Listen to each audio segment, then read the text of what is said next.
Hindi na nawawalan ng manas hanggang tiyan.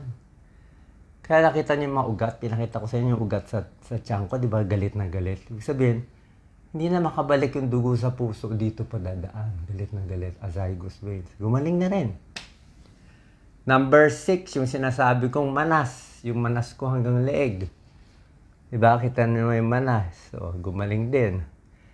Number 7, lumampas din ako sa sepsis. Sabi ko, God, Lord, binigay mo na lahat ng sakit.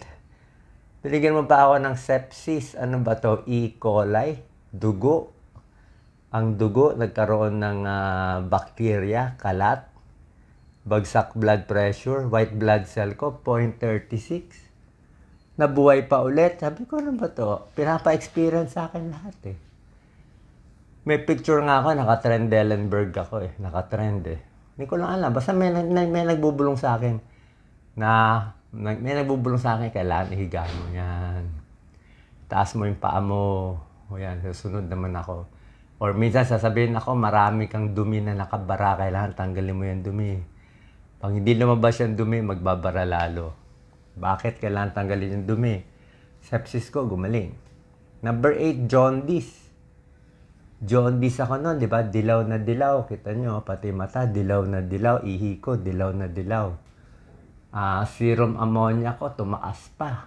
Parang malapit na sa, hindi naman hepatic NSF level, pero mataas na. So, lahat ngayon, normal na lahat, bilirubin ko, parang ang baba na nga eh. Bagsak na lahat. Bagsak na lahat. Nag-normal na lahat. Number 9, isa pa na experience ko. Pag malala pala sakit mo, pag tinutulak ka, nakabed ka, ang sama pala ng tingin sa'yo ng ibang tao. Ngayon ko lang na-feel. Parang pinagdidirihan ka, parang, kasi nakamask naman ako eh, parang pinagdidirihan ka, parang mabuti hindi ako ganun mamatay na. Mabuti hindi ako ganun, no. Nafe-feel pala na pasyente yun. Na pag nakaratay siya, tapos nakatingin yung ibang tao na parang, ay kawawa, buti siya, hindi ako. Mabuti siya, may sakit, hindi ako. So, masakit pala yun. Masakit pala yun na pinandidirihan ka ng ibang tao. Oh, marami tayong kapwa, kababayan natin dito. So, siguro kung meron may sakit ngayon na may malala, kausapin lang, treat as normal. Diba? So, pina-experience lahat to sa akin. Lahat ng pinakamalalang sakit na pang nakikita ko lang sa PGH noon. Bakit? I don't know. Pina-experience ngayon. Ngayon, konti na lang problema ko. Meron pa konting manas na inaayos, konting mga test, mga chemo, side effects na lang ang mga inaayos ko. Siyempre, may side effects yung chemo. So, feel more para magawa natin itong gusto natin. Sabi ng iba, Doc, mag-relax ka na lang, matulog ka na lang, pwede ka naman mag-relax. Hindi kasi ako happy sa ganun. Oo. Kaya nga, ang usapan nga namin ni God, pag binuhay mo kami, kahit gaano kahirap, gagawin namin. Talagang may nagfo-force sa akin na kailangan ako tumakbo. May nagfo-force. I cannot stop it. Wala sa kamay ko yun. Kala nyo na sa kamay ko. Maghintay ka 3 taon, wala na. After 3 years, bago na lahat. Marami na namatay na Pilipino in 3 years. Papahintayin nyo ako. Hindi. The time is now. The timing is now. Yun ang nasa-sense ko. Yun ang kailangan natin ngayon. Risky sa akin. Sa akin lang naman risky. Sa'yo naman di risky eh. Diba? Paano naging risky sa mga tao? Hindi naman risky sa mga tao. Diba? Total, paulit-ulit naman yung mga binoboto nyo. Happy ba kayo? Ayaw nyo mag-try ng bago. Diba? Kaya lang, wala akong pera mabibigay sa'yo. Yun lang. Prayers lang. So anyway, yun lang po. Ang daming pina-experience sa akin. Parang dinala ako sa bingit, ano ba sinabi nila, ng kamatayan. At nakakatawa yung isang article, kino-compare ako kay Miriam Defensor Santiago. Okay, medyo pareho din. Si Miriam kasi, nung nagkasakit siya, medyo may edad na siya.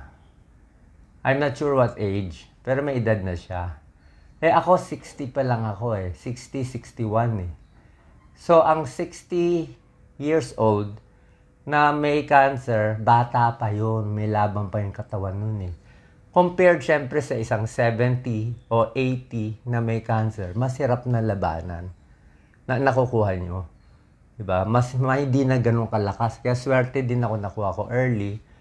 Tsaka kung God's will talaga to, na mamulat lang mata ko, mamulat lang mata ng tao, I always think of it as like that. Kasi yun talaga nasa essence ko. Tsaka yung kay Miriam, tinago niya yung sakit niya. Hindi niya pinaalam sa tao.